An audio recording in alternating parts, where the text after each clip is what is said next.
As an academy owner, you work hard to build trust with your students, their parents, and your community. But trust isn't something you claim, it's something you prove and earn. That's where Academy Safe comes in. We help academies like yours stand out with verified safety standards. Background checks for all staff, U.S. Center for Safe Sports certification, concussion training, defibrillators on site, CPR, first aid, and AED certification, security cameras, rank and lineage checks, and verification of business insurance. Join the trusted martial arts registry that's redefining safety throughout North America. Lead by example.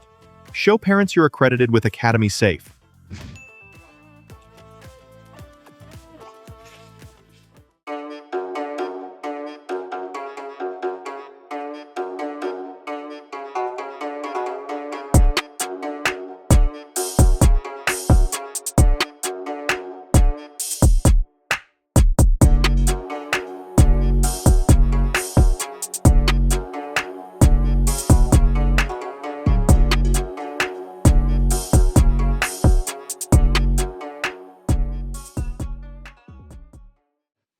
Hello, and welcome to My Empty Hands, a podcast about the martial arts, typically focused on Kempo, but we give love to all the martial arts around here. I am Reggie Darden, and got another wonderful guest with me today, Mr. Kit Sims, and we're going to get into his martial arts journey and whatever other rat holes that we happen to stumble upon. We'll do that as well. I usually start things off by just giving a little bit of my background. So I currently train in multiple martial arts at this point, American Kempo, Capoeira, Hapkido, Brazilian Jiu-Jitsu, and Muay Thai. I also have some experience in Taekwondo and did a little bit of boxing while I was in the Army.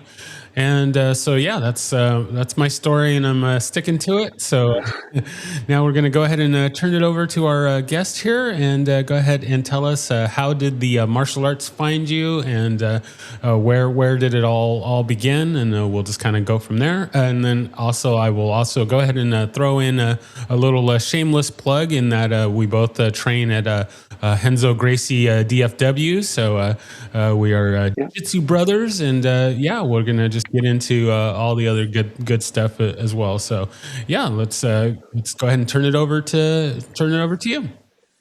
So it all started, I guess, in 2012. I was 42.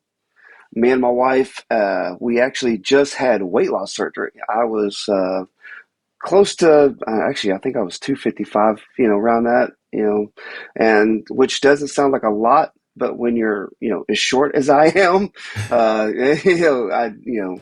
it was quite a bit. So, me and my wife, we both had weight loss surgery. We had the gastric sleeve thing, and we did really well with that, and got my weight down. And I'm like, okay, so now you've got to do something with it. You can't just lose the weight and then that's it, because then you're just going to gain it right back. And what my doctor said, and I'm like, okay. So my stepbrother, he trained in Taekwondo, and at the time was first degree black belt in Taekwondo. And I'm like, you know what, man, I've always had an interest, growing up, in the 70s, like I did. You always, my dad always took me to see the Bruce Lee movies, and then, on Saturday morning, you got to see the old Japanese and, movie, karate movies on TV. And so, all of that always interested me as a kid, and as an adult. So, I hear I've lost all this weight. I'm feeling good about myself, but, know I needed to do something. So I was driving home, and I live in Hearst, and so I knew that there was a karate dojo. Didn't even know that it was called a dojo back then. And I was like, okay, on the way home, I'm just going to stop by in there and see what's going on. And so stopped in, knocked on the door. Someone happened to be there, and it's like, well, we don't have any class right now, but if you would come back tonight and just try it out. And so I'm like, what's the chances? I've lost weight, but I'm not in shape by any means, any stretch of the imagination. my cardio hadn't really worked out in my entire life. Get winded, just walking around the block. And I'm like, well, but let's, maybe we should try this. We should try this. So I went home, told my wife. She said, "That's fine. Have fun with that. That is not for me." you know. So I'm like, okay. So I'm gonna go try this. So sure enough, I went back that afternoon, and of course they fitted me with the gi and threw it on me, and I went out there and played around, and we did the first, and this was in Legend Martial Arts, what it ends up being. And, and Chance Burleson was the instructor and, the owner of the Legend Martial Arts. Um, so went there, but then the way they conduct classes, you exercise good 15, 20 minutes part of the class. And so I'm doing this, and I'm like, and male ego. As much as I hate to admit that I have it, I try not to say I have it, but I am. But I don't like to be looking embarrassed in front of other people, especially other guys my age. And I'm just sitting there looking around, and like, so I'm trying everything I can to keep up with this class. And at one point, short the wind, the room started spinning, and then like I had to step off. And it was like, and he thought, after the class, Chance come up to me and goes, "Well, usually we have people puke on their first day, but you didn't puke, did you?" I'm like, "No, I didn't puke, but I did feel very lightheaded, and I had to take a drink of water." He said, "Yeah, that totally happens, totally happens." So anyway, um, knew at the very least this was no joke. This was something that was going to get me where I didn't even know I needed to be or wanted to be. And so started learning how to throw a correct punch. As a guy, I'm 40 at the time, 42 years old.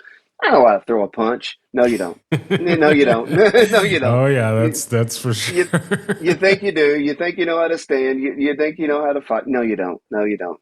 And and I definitely didn't know how to kick. There was no no grace in my kicking. But so with throughout martial arts, so we started learning all that things. And then what was awesome about the that journey through Legends is he's not only teaching you how to punch, kick,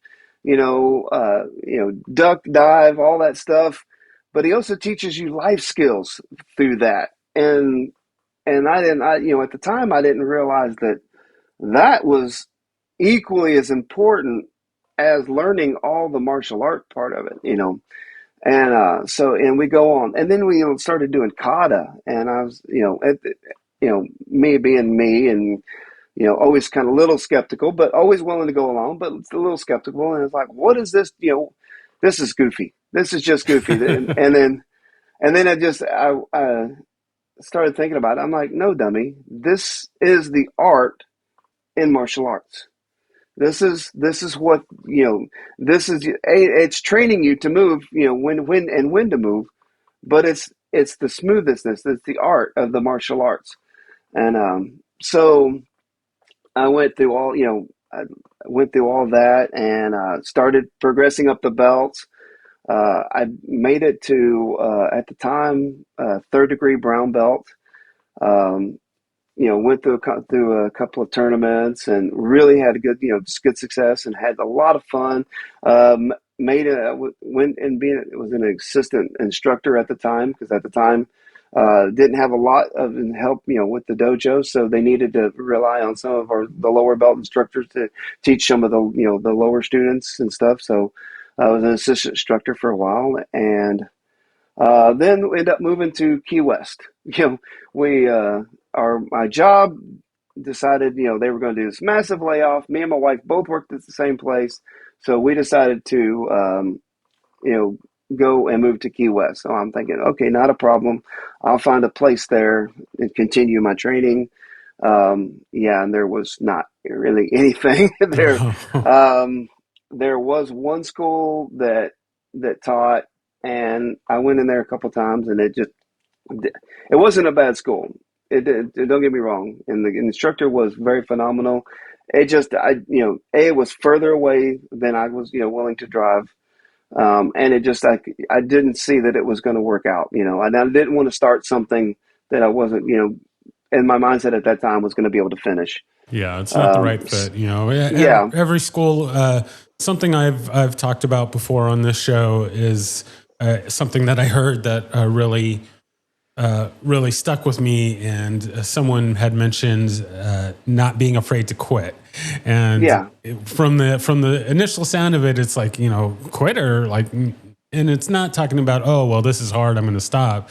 right, It's being, don't feel like you owe a particular teacher or a particular school something. Like, if it's not the right fit, then it's okay to go ahead and go to another school or find another teacher or something like that, and not be just locked into, oh, well, this is the teacher that I'm going to be with, or this is the teacher I started with, or whatever that reasoning is. It's like, no, if it's not a right right. fit, then it's okay to go somewhere else. So.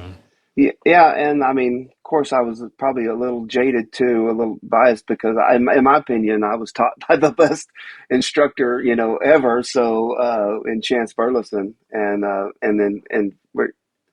progressed with, like I said, with his dad, Pat Burleson. So, yeah, I was maybe a little biased, or a little, kind of holding other people to a greater standard than than they should have been. But like, either way, it wasn't quite a fit. So, and we spent 7 years in Key West, living in Key West, where um, and if anybody's ever been to Key West, it is a party town. It's they say it's a fishing town with a drinking problem. Um, Like so that. we go there, and I own my own business, and I I'm not working out. I'm drinking more than I probably should. I'm eating all the bad things because it's amazing food, but it's calories are going through the roof. So, and then owning my own business, I'm telling people what to do, other than I'm doing a lot of telling people what to do instead of me actually get there doing it and getting physical activity. Which, so I started gaining my weight right back. Well, so then me and my wife made the decision after about 7 years to move back, closer to home in Dallas, Dallas Fort Worth area, my home. Um, but I said I wasn't ready to quite move to Texas, so we moved to Arkansas, in Bentonville, Arkansas. And so I was, doing that, and we decided went one Friday the 13th. We went and got get tattoos. Well, because I'm full of tattoos, big tattoo guy, and pretty much used to get one on every Friday the 13th, and had for since 2014. um, so I went in to get the tattoo, and as I was coming out, I looked, and there was a Taekwondo dojang, right now nearby, and I was like, I told my wife, I said, I'm going to go walk over here and look in the window. She said, "Oh, here we go again." I said, "Yep, here we go again." And so I looked in the window, and I was looking. Yep, there's a nice size mat, and I said, "Okay," and I knocked on the door, and they said, of course, same thing as well, we don't have a class right now, but if you come back, this evening, we have our classes, and you're more than welcome to step on the mat and and see how it goes. And I was like, okay. So sure enough, I come back, and I bring my Legends my Legends gi, which did not fit, in any stretch of the imagination. But I stuck it on, and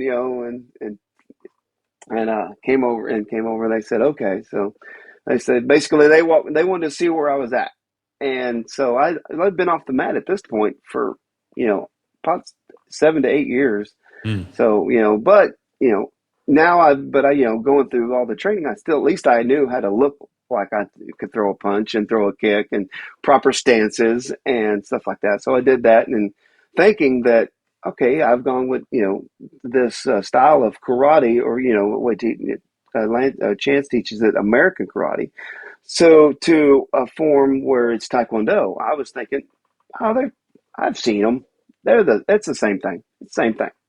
No. Yeah. So so I throw my perfect, karate punch, and they're like, okay, no, I need you. You don't have to be so low. This, and this and that, and so I started working through that. I'm like, okay, so they do things a little bit differently, but I think this could work. This feels like a home, and like I said, I've gained, not all my weight back, but a good portion of my weight back. So we got to do something, so and so went home, told my wife, "Yep, I'm gonna give it a shot.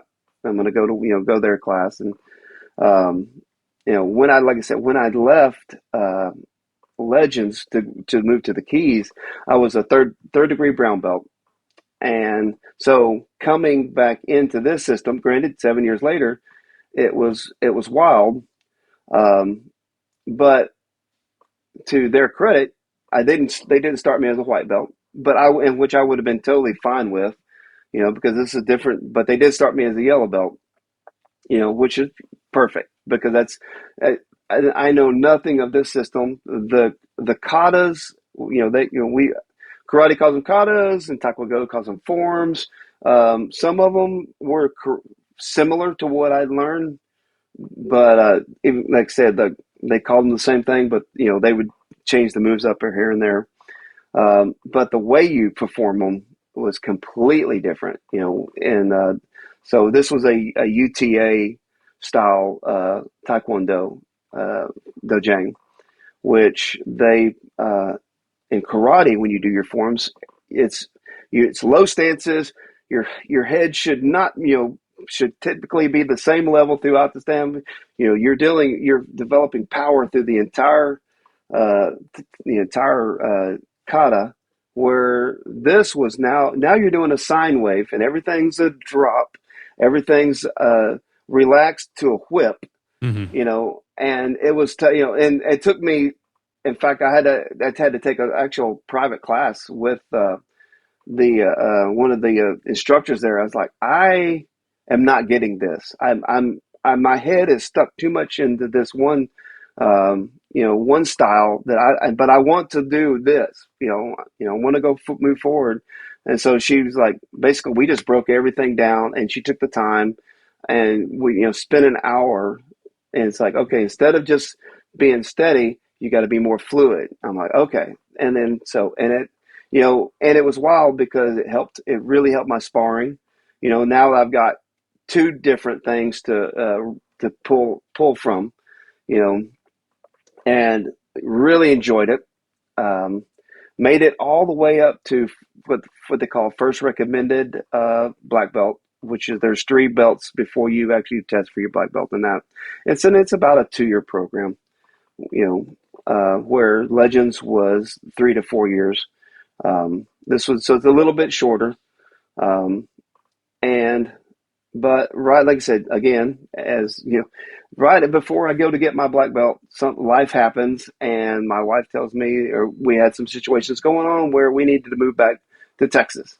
So, and luckily, my wife was able to get her job back in Texas. My job was able to transfer me to Texas. So we came back to Dallas, basically moving right around the corner from where we lived before, um, in Hurst. So when that we knew that was coming, I immediately texted Chance and go, "Hey, just so you know, we're moving back." And he said, "Well, when are you coming?" I said, "I'll be there. I'll be back Tuesday." He said, "Wednesday, I expected you to be in my front door." I said, "Okay, I'm going to be there." So, and sure enough, like I said, went back and and I love that the way he did it, but it was very intimidating the way he did it. Basically, I was, like I said, left as a third degree black belt. They didn't have third degree black belts in the new system, but he made me a second degree black belt, or excuse me, no, I'm sorry, a brown belt, third degree brown belt, moving back into second degree brown belt, but the whole curriculum has changed in that time, and so I think I might have been better off dropping down a little bit, but at the same point, if I could have, could have, should have, maybe and said, "Hey, I'm not going to test this go around. I want to, wait a little bit." Mm. And so I think I did. So I was back for, I think, 2 belt cycles, and loving it. Had already picked out my mentor. If anybody knows their program, when you start working towards your black belts, you pick out your mentor, and he works with you one on one, and to make sure that you're ready before you even step foot. Excuse me. Even step foot, getting ready for a before your black belt test. Because if anybody's been to a Legends black belt test, it's grueling. It's several hours. You perform everything from white belt curriculum all the way up, to black belt curriculum, and then that's now we're just getting started, because now you get to go spar for 15 rounds, and then the one on one, and then the last 2-on-1, and then we're gonna do a 5-minute grapple, and if everybody looks like they're still alive at the end of that 5-minute grapple, we're going to grapple again. We're going to do another 5-minute grapple. So I'm getting myself mentally, prepared for this, uh, you know, and I was like, man, getting excited, because I'm finally going to, after all these years, started in when I was 42. We left almost 3 years later when I was 45 to go to the Keys. So I came really close, but wasn't there. Um, came back, and now I'm back at Legends, and I'm preparing for this. But as my black belt, not uh, coming to an end, but at least a crescendo, at least a good point, a mile marker, as they say. And so when that happened, I think said, so I'm getting ready, and then I had a major car wreck. Mm. So April of last year, um, I have a Jeep Gladiator, and we can get into all that later if you want. How it's Ninja Turtle themed. Yeah. But I was yeah, just thinking, yeah, oh yeah, you have that. yeah. So we'll get into that one. But so we just dropped it off to get. I was having a lift kit put on it, and tires and wheels, and my son was driving, and we were dropped it off in Saginaw, and we're coming back to Hearst to drop me off, and we're on Loop 820. If anybody's familiar with the north, there's a big loop that runs around Fort Worth, and it's always traffic. It's called Loop 820, and we were coming on that, and all of a sudden traffic came to a complete stop on the highway, and a big service truck, a big 550 service truck that was behind my son, did not stop and plowed into what was his little Hyundai Elantra sports car thing. At the time, didn't think I was hurt. I cut my face up pretty good because I bounced my face off the A pillar of the Oh my. car. My glasses, I had sunglasses on. They cut my face open pretty good. But, being in martial arts, you get banged up a little bit. It's like of course, my son's, never seen me bleed like that. And I said, "Hey, buddy, you okay?" And he said, "Yeah." "Yeah, I'm fine." But he looks over at me and says, "Oh my gosh," and I'm like, "What?" He said, "Dad, you're bleeding. You're bleeding." I'm like, so I flipped down the mirror. "Oh, yeah, I'm bleeding." So took my shirt off and stuck it to my face real quick, and I, then kind of stopped a little bit. Look, okay, it's not bad, but it's not great. So I came back. I'm holding, we got out, was able to get out of the car, and went and looked. Of course, the driver of the 550, he was in his 20s, scared to death. I'm Mm. like, but you know, he thought he killed us, because it was basically he parked his front bumper in the back seat of that Mm. little car. Mm. Um, like I said, didn't really. I knew I was banged up, but not bad. Then ended up being as serious as it was. Um, so I'm trying to calm everybody down. I was like, no, dude, it happens. It happens. You've got insurance with your company. He's got insurance. I'm gonna go. We're go probably go to the hospital, but it's no big deal. We're all gonna. Everything's gonna be fine. So. Um, Of course, police officers come, and the fire department comes, and they, do you need an ambulance? I said, yeah, I want to go ahead, and because at the very least, let me get some stitches in my face, and so they take us off, and I said I want my son to come too, and have him checked out. Of course, he's 25, he's bulletproof, you know. Anyway, so and of course I thought I was, and so anyway, I go to get my stitched up, everything, and afterwards I'm starting to you wake up the next morning, you feel like what happened, you feel like you got hit by a Yeah, you got hit by a you truck. So. but yeah, you feel like you got hit by a 550 truck, 550 Ford truck, and but I was noticing fogginess in my head and some stuff. And so basically, I took about a week off from training and came back. I still had black eyes my first time back. Yeah, my face it went full on, two black eyes, um, and started, you know, trying to, like I said, just learning the stuff and realize when I would do my spins, Hmm. I couldn't spin. I'd come back and I'm like, I'm dizzy, instantly dizzy. Tried to spar, and I even told the guys, "Hey, you can hit me in the head, but let's dial it back a little bit. Don't try to knock my head off, and let's let me see what's going to happen." And look, the guys that I was sparring with were gracious, and I mean, literally just touching my head. Hmm. And woke up the next morning, my head was pounding. Mm. Felt like I went up against Conor McGregor. I mean, just I was like, oh man, so I took some more time off. I think I came back once, tried it, and ended up having to sit down halfway through the class. So went to Chance and said, man, I right now I can't continue. He said, yeah, no, you're not going to continue. I said, because I think right now you're doing more harm to yourself than good. And I said, okay. And I'm sitting there, man, that's like, my tried the first round, didn't make it. And, life happened. Went to Arkansas, life happened. And now here I am again, life happened.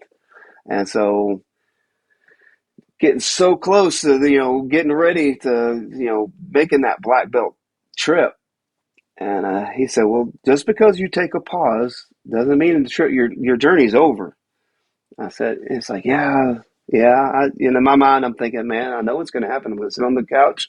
I'm going to get fat again, and then that's it. That's it. Here I am. I'm 55 at the time. Um, you know, I can't going to the gym. It was, unless you go with somebody, trust me, taking myself to the gym, Yeah. I can't get motivated enough. There's not enough rock and roll music that I can pump through my headphones to keep me motivated to sit there and just pump weights and do cardio and stuff. I need actual martial arts to keep me doing that stuff. So we sat down and he gave me two options. He said, "Okay, I know." He goes, and Chance knows me. He said, "What I want you to do, I want you to explore two options for yourself." I said, he goes, "Either I want you there was a Muay Thai, you know, a low contact Muay Thai school that he turned me on to." I was like, okay. He said, or go to Enzo Gracie Jiu Jitsu. And he said, and if anybody that knows anything about Legends is they don't just teach karate, and what we refer to as American karate. But they dabble in Calais and they dabble in jujitsu for, yes, you're not going to get the same level as you would at a full Brazilian jiu-jitsu school. You're going to, you get a little bit of not watered down, that's a bad term, but you get just the little glimpse of what it looks like and what it feels like. So I decided to go ahead and go because I knew Professor Phillips from before, Mm. um, and he was good friends with my parents. Went and actually they were in the same motorcycle club as my parents, Oh, So okay. and he actually, when I was down in the Keys, came in to visit me down at the Keys. And so I had, a little bit of prior relationship with him. And I, of course, ch- uh, through chance, would start watching the podcast that they do, and was turned on and, met Jimmy through that, Jimmy Klaus. So I'm like, okay, I think, and I've always liked, being a kind of a stocky, you know, heavy kid, man, I was always good at wrestling. I always, in fact, when you get in get in the school barnyard fights, you try to get it to the ground because you know, like I said, because I'm stocky, so I can always, wrestle. So, or at least I thought, so I go there and instantly like, oh yeah, this is this is my new jam. So, um, this is, like I said, loving it. So I'm like, okay, I could see now. I'm 50. I'm 56 now, years old. I've been doing it since November. I don't have aspirations of seeing myself as a black belt in jiu-jitsu. Now, not saying I'm not. I'm gonna keep working toward that goal, but it's different, as you know. The belt structure is completely different. It's not like, okay, we're going to take 2 months. We're going to stuff this curriculum, then that curriculum, and this one, and then that, and then you're going to take a test to show that you know all these moves. And if you can do that, you get your belt. It's, as you well know, jujitsu is not that way. It's no, you wrestle and you grapple, and when you show to your instructor, that you've earned a stripe, you they'll call you up at the end of the class. Guess what? You've earned your stripe. Or in my case, you probably need a little more work, so I, and that's what's neat about this system is, you know, a I get anxiety during test. You Hmm. know, I typically performed well, but I mean, it's like me and shots. I can't, just get that stupid anxiety, Yeah. before, I'm getting myself worked up. You're trying to deep breath and, you work through all your moves, and, try to keep yourself calm and, perform your katas in your head and all that stuff. And then, and then when it finally goes, then your brain takes over, and like, we got this, muscle memory takes over and we got this and you perform. But there's that anxiety where your jujitsu is, every day is a test. Every day.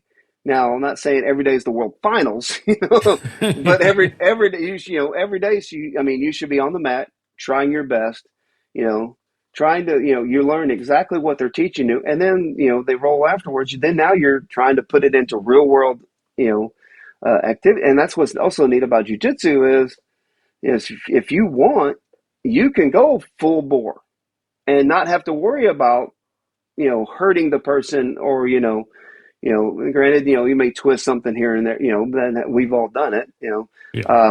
on your, but you don't necessarily have to, the person's not going to walk away with a concussion. Um, so, so that being said, I, really liked it because it puts yourself into a more test situation where right now I'm in the reality of you've got a lot to learn, and I love how Coach Phillips put it. He's like, yeah, you're learning a whole new language. Said right now, and you're learning the A, B's, C's of a whole new language. So we're not even to the point where you're making words. We're to the what an A is, what a B is, what a C is, and maybe what those letters start. What words those letters start with.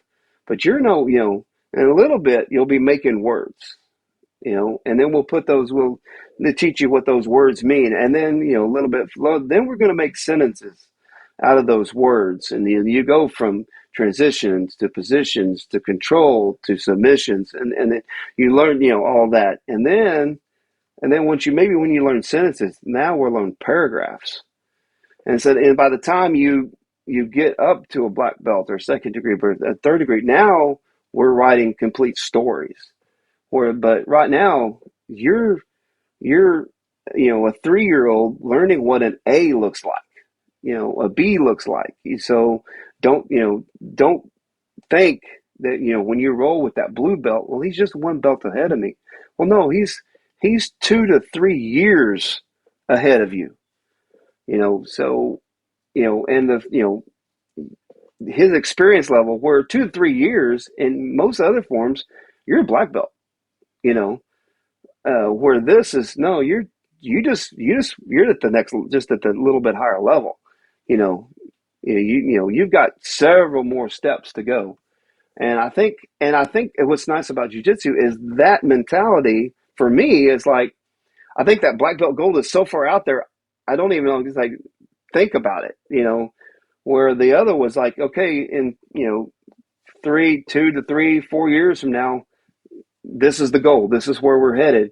But, where jiu-jitsu, it's like, okay, I just, I like to get a stripe, maybe is today the day I get a stripe is that, and then as it's what's, different and wild about it. Yeah. It's like, and you never know. Yeah. Like I said, it's what's neat. So that keeps you showing up, keeps you showing up. Exactly. It's like, because like I said, it's today the day that I get my, my first stripe, so I really enjoy, and the instructors, yeah, Professor Greg, the owner and the head, so with my, I got a major concussion. I don't think I mentioned that, but I got a major concussion out of the accident, which I have dyslexia I've always had dyslexia as a child, and which screws up my left and my right. I'm old, which means my hearing sucks now.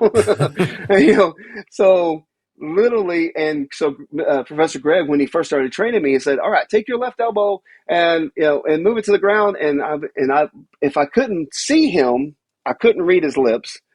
And then he's telling me my left, and I'm upside down and turned sideways, and I'm trying to remember in my head which one's my left one, And so now, Lord bless him, what he does, literally, he will grab what he wants me to move, he'll grab it and he said, "I want you to put it here," and then he'll put it back to where I had it. And then I'm like, "Oh, okay." And then, he is telling me too, but he's actually physically moving me.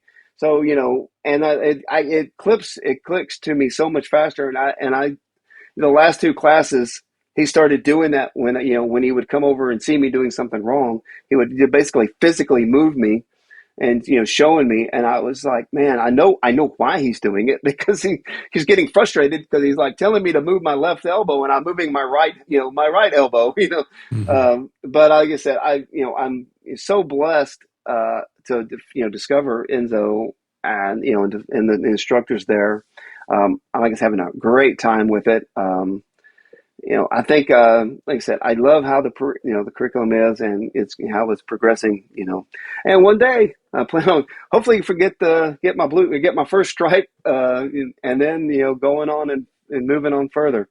So anyway, Very nice. so that's my journey that I'm at right now. Very nice. Yeah, no, I love that. I mean, when we met, I didn't know that you had trained trained in something else, and trained with a former guest of the show, Chance Yeah. Carlson. And yeah, I love how that there's that connection, and it's a small world, and we're all connected and stuff. But yeah, something that you mentioned that I love about jiu-jitsu, as much as I train in multiple arts, and as much as I love that reach for the black belt, it's nice in jiu-jitsu that even though we still all want to get to the black belt one day, because there isn't that same sort of progression that you see in a lot of the other arts, and not knocking them or anything like that, but no, it's just different. Because it takes so much longer in jiu-jitsu to get to a black belt. There's kind of less emphasis on, hey, I need to, just like you mentioned, I need to learn this curriculum so that I can Yeah. get my black belt in 2 years, or whatever the case is. And Right. instead, it's just about just keep showing up, and you'll get there. You'll get to whatever point when you get there. It's Yeah. just really all about being. And Jimmy and Professor Phillips say this a lot. It's just about being better than you were yesterday. Right. It's Yeah. not really about getting to the black belt or getting to a blue belt or whatever. It's just, am I better today than I was yesterday? And and just like you said, we're tested every day, Right. just by showing up, working the material that's shown, and then getting into the roles, and just Hmm. doing our best, and just trying to apply that, and you start seeing it as you go along. I know in my journey, uh, I still feel like I don't know what I'm doing, and for a good part of it, I don't know what I'm doing, Yeah. but I am now getting to the point, I guess.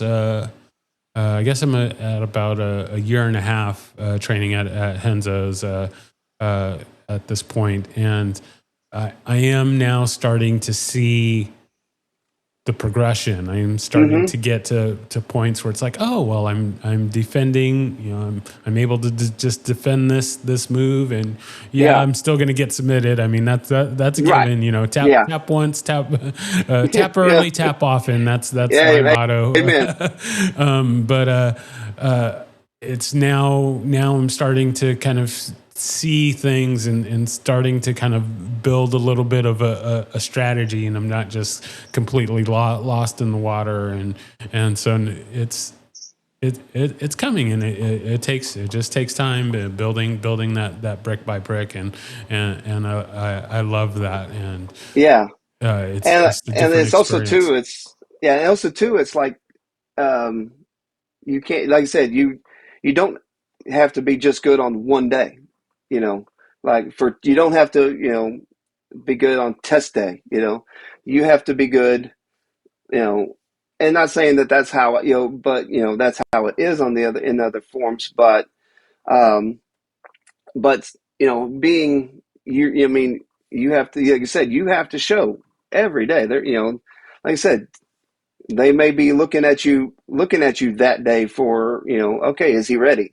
You don't know, and you won't know, and that's what I really like about this, and it's kind of, it's neat. So you go in every day like, okay, maybe today's the day, feeling really good about myself. Nope, wasn't today. Maybe next day, maybe the next day. So yeah, I really, really like all that, Very nice, very nice, very nice. So kind of, um, I guess I probably want to ask. So, any aspirations for getting into the competition side? Have you done any of the competitions yet, or? So I really enjoyed the tournaments when I was at Legends in my early years. Um, to the simple answer is yes. Quick answer. Now let's get there. Um, Part of me is a little nervous, as I should be, and not that I'm nervous about the outcome, win or lose.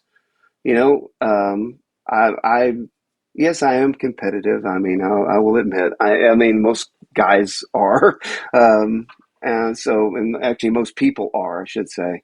But yeah. So, but what I know, like I said, I don't want to get myself. What scares me is getting hurt at 56 years old, blowing out a knee because I'm going to go 110% when I should have been going 75% because I'm trying to go for a win, and instead of and I hopefully, like I said, that's the only thing that makes me nervous is what will I do? Will I, instead of tapping, when he's got me in that triangle, or should I, okay, let me sit here and okay, now they're waking me up, Yeah. yeah, or like I said, I go, get that, arm bar in. I'm like, I can fight it a little bit. And the next thing I know, I'm showing up to work and my elbows in a sling, so that's the only thing that's got me. Like I said, the outcome, whether I win, lose, or draw, and during but I'm just like a little bit nervous about what will my mentality be during, and because I'm real bad about not being a killer, Mm-hmm. Especially, when doing sparring and, we had gloves on, we had hair protection, we had mouth guards, we had shin guards. Some even guys wore chest protectors. So you could go a good 90%, you know, in this. And jiu-jitsu is, especially in tournaments, we're going 100. And if you don't like that, it's real simple, Yeah. Yeah. and so I know I've seen when I roll with, especially in class, and we roll after class, um, you know, especially with, and I probably should do it too. I wouldn't say I'm not doing wrong, but I'm also, being in a tournament situation, would I go to that 100%, Mm-hmm. and putting that guy in a really uncomfortable situation, putting all my weight on him, and, getting that arm and going across his face to get the triangle, and all the things that we have, we do to get the position, to get the submission, and it was like, but I just want him to be my friend afterwards, and so, and so like I said, I think I need to go into a tournament situation, you know, and most likely, yes, I will go. In fact, Jimmy asked me that, um, you know, and said, "Are you thinking about it?" And yeah, I'm thinking. So, so the question is, yeah. So I'm just not sure when that will, Gotcha. probably when I'm feeling a little more confident in my jujitsu. I'm doing okay with the guys in class, and I roll with, and then but there's only a couple of guys my age and my weight, and Yeah. with my experience, to match me up directly and see where I'm at. Yeah. Um, there's a couple, and those guys kick my butt. Yeah. But anyway, but yeah, that's so yeah. I would think I would, I would definitely enjoy it. Just a little bit nervous about it. Gotcha. Yeah. No, I can relate. Yeah, I did my well, starting off, I didn't even I was like, yeah, I have no interest in competing and doing that. But I did go ahead and do my first tournament. I guess that was back in September. Oh yeah, And yeah, it was full of nerves and all of that, as one would be. And yeah, I got my butt handed to me, and I yeah, made some wrong decisions, and I got arm barred, and I probably should have tapped a little bit earlier than I did, and there were some things. Actually, I guess about 2 weeks before the yeah. tournament, I actually popped a rib. I was rolling with Professor Uh, Phillip, and we fell to the mat, and then I hit it, and I kind of heard and felt something pop. yeah, And yeah, it turned out it was it was my rib, and so I was kind of still recovering from that, and I was a little worried going into the tournament that I mean, it was kind of healed up for the most part, but it was still kind of painful and stuff. And I was just a little worried that I was going to pop it again while we were yeah, going. But so I was really trying to kind of protect that side and whatnot. But yeah. it still worked out. I mean, I didn't win my matches, but that's okay. Nope. It's a learning experience and whatnot. And I definitely got a taste for it. I have yet to compete again, but I definitely will do another one. I just need to kind of find the right time and in my skills, and then also as it goes, once we start getting up there a little bit, got another injury. My knee has been kind of messed up for a while, so Yeah. still trying to kind of figure out where I want to get back into it again. But I will Yeah. definitely do it again. But I would say for anyone out there that's in I guess any art, but definitely in jujitsu, at least try out a competition at least once. If it's not your thing, then there's nothing wrong with that. That's fine. Just go ahead and move on. But I would say at least try it once so that you can say hey I did it, and You're right. I either loved it or I didn't love it, or whatever the case is. So Yeah. that's kind of my thing. But Yeah. Like I said, so you said in September you went to the tournament. Well, I'm going to tell you, you beat me in the tournament because you were there. yeah, You beat 99% of the whole population. Because you were exactly. there. Exactly. Whatever happened at the actual tournament, you beat everybody that wasn't at the tournament. So and then that's what also, like, I mean, it's the old cliche, telling people to get off the couch. Well, it's the same could be true for tournaments too and stuff like that. You gotta. I think it really needs to be part of it, because yeah, you can roll with the guys that you're in class with, but until you um, put it up against somebody you don't know, and you're really putting it up against you don't know, will your instincts kick in? Will your training kick in and stuff? So yeah, so I will. I plan on it. Do I know when? I probably end up going to watch this next tournament, and just go watch it, and at least I can see what it's see what it's about, see how it's how it works, before before my like I said, the first showing up, never seen anyone before. I would rather, I think I'd rather at least go look at one, watch my fellow classmates, you know go through the process and see how that process is. So that'd be one less thing when I decide to go that I have to worry about. Yeah, Well, yeah. so No, I feel you. I feel you. That's a great plan. I like it. I like it. All right. So we're going to go ahead and move into what I call our lightning round here. So I got a few little all right. questions here as we head towards wrapping up here. So the first question being, do you have a favorite technique? Um, Not yet, but I would say I am better at side control um, than most other positions. And of course, and then choke, any kind of choke.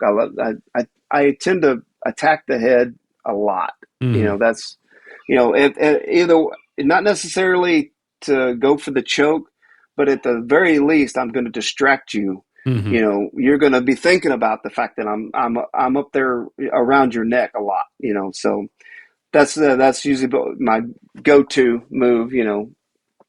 So yeah. Very nice. Very nice. I like it. All right. Next question. Do you have a favorite kata, form, pumse, whatever term you want to use? Uh, Man, I'm trying to remember. Um, I did perform one in a video competition that I won first in, Oh, and I nice. cannot remember. And I cannot remember the name of it. Oh, I feel bad. No, no worries. No It was a worries. taekwondo. It was a taekwondo. So I should remember it because it wasn't that long ago. But remember, I got hit in the head. No worries. No worries. No worries. All right. We'll move on to the next question. Do you have a favorite weapon? Oh man. So Teenage Mutant Ninja Turtles is my jam. Here lately, Raphael is my guy. So the size, man, I love the size. So it's if anybody knows, like I said, they're a defense weapon. So that, to me, that's, I love, that's the size, the philosophy behind them, the usefulness of them. I like that the whole concept of the Psy. Very nice, very nice. I like that shameless plug here. One of my previous Yes. guests was Ken Scott, who portrayed Raphael in Oh the yeah, yeah. Yes. original Ninja Turtles movie. So you can go back and check out that episode. He's a pretty cool guy to talk to, and got to meet him in person. There was a screening of the Ninja Turtles 2, Secret of the Ooze movie, I guess a few months Yes. back for the, Yep. I want to say 30th anniversary or Yep. The something like re-release. that. Yep. And so he was there for that. And so it was kind of nice because I had already interviewed him. I think I interviewed him like a few days before that. And so it was Nice. nice to go ahead and then go ahead and meet him in person. Yeah, he's And one of the few. I haven't got his autograph yet. I've gotten a bunch of the voice actors and autographs, so I've got to get his autograph. yeah, very I've cool. got Very to. cool. Yeah. Well, I believe he's based in Fort Worth, so it Yeah. should be not too difficult Yep. to track him down Yeah. and try Yeah. and get that. He tours around a lot and stuff, but yeah, he's pretty cool, accessible guy. So very nice, Can't very wait. nice. All right, next question: if there is anyone that you could train with, living or dead, fictional or non-fictional, who would that be? So this one's easy, and I'll say it when it's easy. So um, I mentioned earlier I trained with Chance. Uh, Everybody knows his dad is Pat Burleson, and if you know Pat Burleson, everybody knows he was great friends with and worked with Chuck Norris. Um, so there is no, I got to like, hi, meet him. And when they were filming Texas Walker Ranger, Walker Texas Ranger at the Fort Worth courthouse when was there for a friend. And I just happened to be there when they were filming. It was so I got to see him, and he stopped and said hi to a couple of us. But yeah, Chuck Norris, man, like I said, and like I said, and he trained in jujitsu, like I said, and we realized that okay, yes, I'm trained in striking arts my entire life, and then okay, but I need to do this too. This needs to be a part of my my process, and so yeah, so um, getting to meet him and then the ultimate dream getting to would be getting to train with him. That would be my put dirt on me, I'm done. Yeah, I'm good. yeah, exactly. Yeah, very nice, very nice. I like that. All right, last question. What is something that always motivates you to train, and/or something that you want to put out to motivate others to train? So I use the example of the movie Rocky Four, the training montage. He's out there running in the snow and doing all that stuff. The music's going. Anytime I see that scene, I'm ready to hit the mats, get out to Yeah, the school and get to work. So, what is something like that always motivates you to train, or something that you want to tell others to motivate them? my easy one, as I step on the scale every morning. Step on the scale every morning, good or bad. Either way, it's going to be bad. Like I went on vacation. We went to Branson, Missouri, completely off my diet. Told my wife, going to be completely off my diet. Ate a candy bar, like, for the first time in several months. I said, and still, got back home, step on the scale. No, it's going to be bad, and just no worry.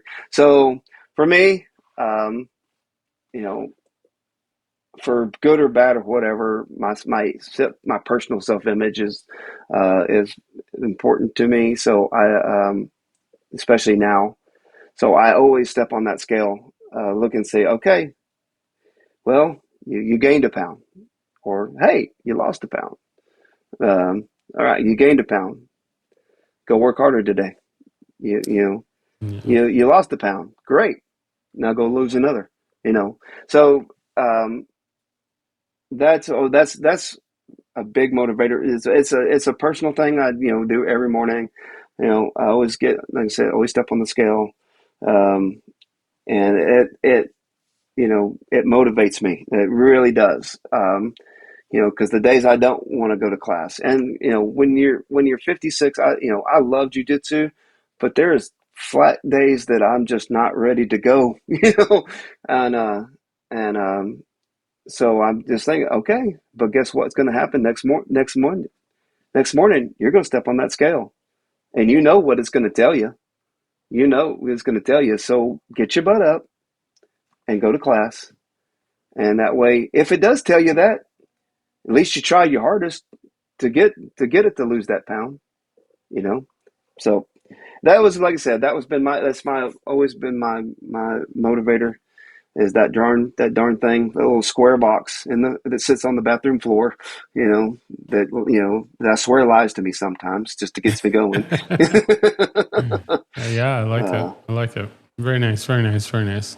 All right, so we are at our final piece of business for our time nice. today, and that is the shameless self-promotion. So you can plug anything that you want, or if there's anything that we haven't covered that you wanted to say, you now have the floor, and then we'll close out from there.